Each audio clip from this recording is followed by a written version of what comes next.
क्या यीशु परमेश्वर है? क्या यीशु ने परमेश्वर होने का दावा किया? बाइबल हमें कहीं ऐसा सुनिश्चित विवरण नहीं देती कि यीशु ने इन शब्दों को कहा हो कि मैं परमेश्वर हूं। परंतु फिर भी इसका यह अर्थ नहीं है कि उसने कभी यह घोषणा न की हो कि वह परमेश्वर नहीं है। उदाहरण के लिए यूहन्ना 10:30 में यीशु के इन शब्दों को लीजिए, मैं और पिता एक हैं। हमें यीशु के इस कथन के प्रति की गई प्रतिक्रिया को यह देखने के लिए करना चाहिए कि वह परमेश्वर होने का दावा कर रहा था। इसी कारण से उन्होंने उसका पत्थरवाह करना चाहा। तो मनुष्य होकर अपने आप को परमेश्वर बनाता है। यूहन्ना 10:33। यहूदी ठीक तरह से यीशु के कहने के अर्थ को समझ गए थे, अर्थात उसके ईश्वरत्व के दावे को। ध्यान दें कि यीशु अपने परमेश्वर होने के दावे को खारिज नहीं करता है। जब यीशु यह घोषणा करता है कि मैं और पिता एक हैं, तो वह यह कह रहा था कि वह और पिता स्वभाव और तत्व में एक हैं। एक अन्य उदाहरण है, यीशु ने घोषणा की कि मैं तुमसे सच सच कहता हूं कि पहले इसके कि अब्राहम उत्पन्न हुआ, मैं हूं।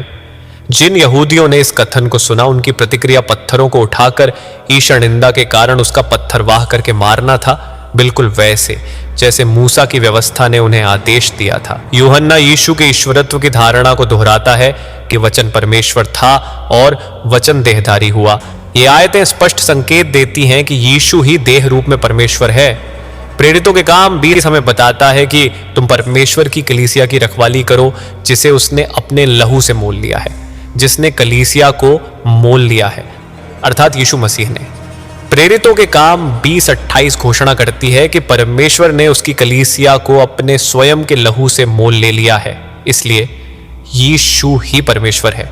चेले थोमा ने यीशु के संबंध में ऐसी घोषणा की है कि हे मेरे प्रभु, हे मेरे परमेश्वर। यीशु ने उसे नहीं सुधारा। तीतुस 2:13 हमें हमारे परमेश्वर और उद्धारकर्ता यीशु मसीह के आगमन के लिए इंतजार करने के लिए उत्साहित करता है। इब्रानियों 1:8 में पिता यीशु के लिए ऐसी घोषणा करता है कि परंतु पुत्र के विषय में कहता है कि हे परमेश्वर, तेरा सिंहासन युगानुयुग रहेगा, तेरे राज्य का राजदंड न्याय का राजदंड है। पिता यीशु को हे परमेश्वर कहकर उल्लेख कर रहा है, जिस कारण यीशु ही निश्चय परमेश्वर है। प्रकाशित वाक्य में एक स्वर्गदूत प्रेरित यूहन्ना को केवल परमेश्वर को ही दंडवत करने के लिए निर्देश देता। प्रकाशित वाक्य 19:10। पवित्र शास्त्र में कई बार यीशु ने आराधना को प्राप्त किया है। मत्ती 28:9। उसने लोगों को कभी भी उसकी आराधना करने के लिए नहीं फटकारा। यदि यीशु परमेश्वर नहीं होता तो उसने लोगों से कह दिया होता कि वे उसकी आराधना न करें, ठीक वैसे ही जैसे स्वर्गदूत ने प्रकाशित वाक्य में किया। यहाँ कई और भी आयतें और पवित्र शास्त्र के संदर्भ हैं जो यीशु के ईश्वरत्व की दलील देते हैं। सबसे महत्वपूर्ण कारण कि क्यों यीशु को परमेश्वर होना था, वह यह है कि यदि यीशु परमेश्वर नहीं है तो उसकी मृत्यु पूरे संसार के पापों के जुर्माने की कीमत अदा करने के लिए पर्याप्त नहीं हो सकती थी।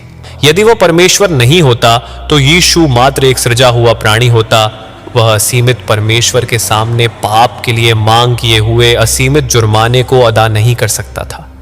केवल परमेश्वर ही एक इतने बड़े असीमित जुर्माने को अदा कर सकता है।